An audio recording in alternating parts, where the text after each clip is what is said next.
Hi everybody, this is part 16 of my DVD collection, my James Bond films. If you've been watching, all of my other sections have been in alphabetical order. This is the only section that isn't. It's in chronological order. So let's get started. First one is Dr. No, the 1962 film with Sean Connery and Ursula Andress. It's probably the least action-packed of any James Bond film. It's more like a mystery thriller than anything else. Next we got From Russia with Love. This is my second favorite Sean Connery James Bond film. Just a great movie. Just really good. Next we got Goldfinger. This is my second favorite film of all time. Obviously my favorite James Bond film. The first half hour or so, like every scene is just really good, and I love it. Next we got Thunderball.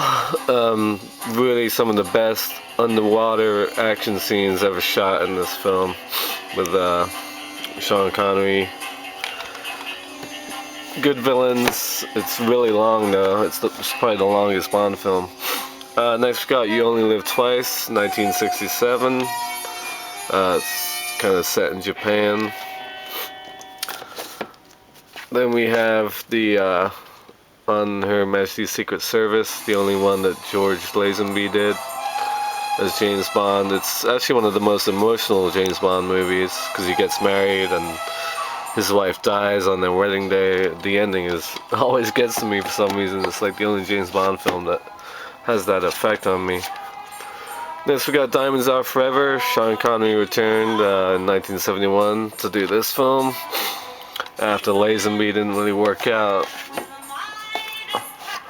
Next we got Live and Let Die. This is Roger Moore's first Bond film. It's basically came out in 1973, and it's an all-black cast, pretty much, except for Jane Seymour, who plays Solitaire in it. But it was kind of in response to the blaxploitation films of the era. Next, got The Man with the Golden Gun, Roger Moore's second, 1974. The Spy Who Loved Me. This is one of Roger Moore's best Bond films. The opening scene is great, and Barbara Bach is really good as Triple X, a Russian agent. Good action scenes in that one. Moonraker. This is probably my least favorite Roger Moore James Bond film. Also, again, with like Live and Let Die, this was in response to films like Star Wars and Close Encounters and Alien that came out in 1979. James Bond in space, basically. Next we got For Your Eyes Only, 1981, Roger Moore again. This is probably his most underrated film. I really like it. It's kind of a throwback to the old school James Bond.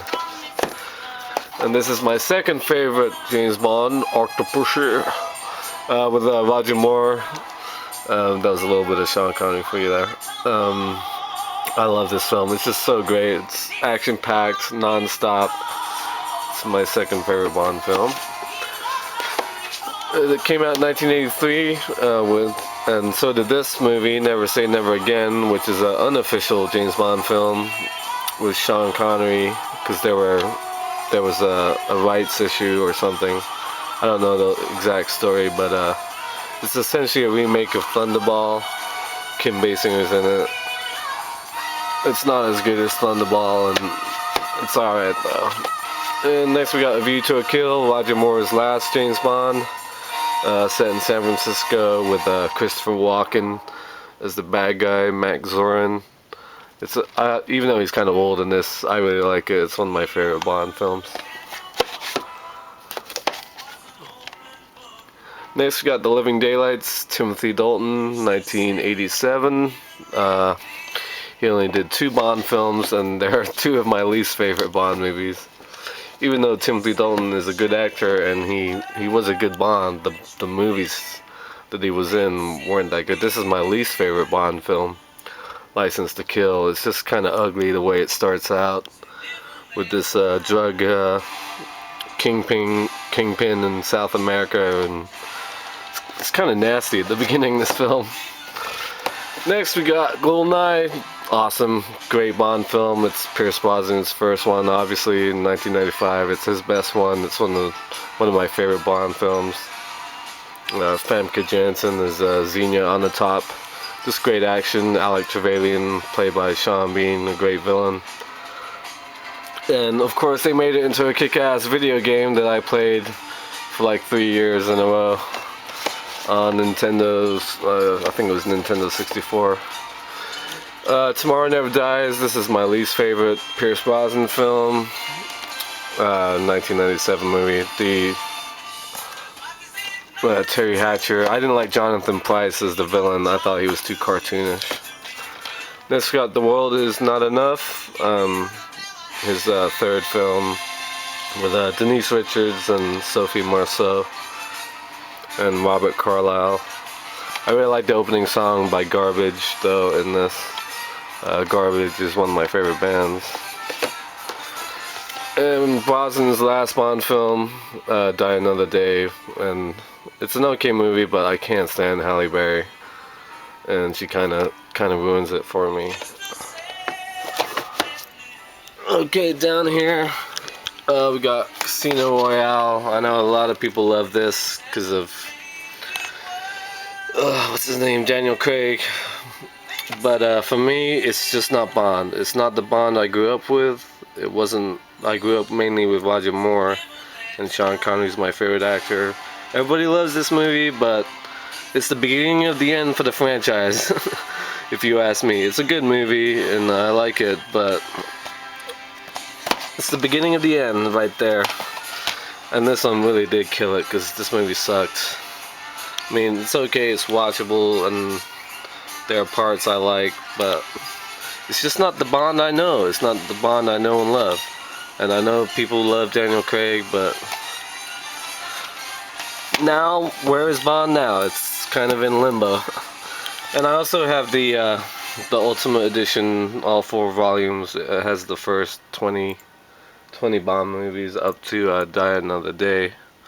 These came out. They're always putting out just seemingly 5 to 6 editions of James Bond films. But I got these when they all came out. Each one has 5 movies in it. So, but they're really nice sets. And when I watch James Bond, which I do every year around Christmas time, I watch all 20 odd movies from the first to the latest. I always watch these editions. There's some cool commentaries. Roger Moore does commentaries on all the ones he's in that are pretty interesting. He talks a lot about all the people he's worked with over the years and other stuff that he's done, but I won't take all of those out. Next will be my Mafia movies. I don't know if you can see that. No, you really can't, because my bed's in the way, so I'm getting down to the bottom here, but it's not very big. It only goes up to here. So stay tuned for Mafia movies.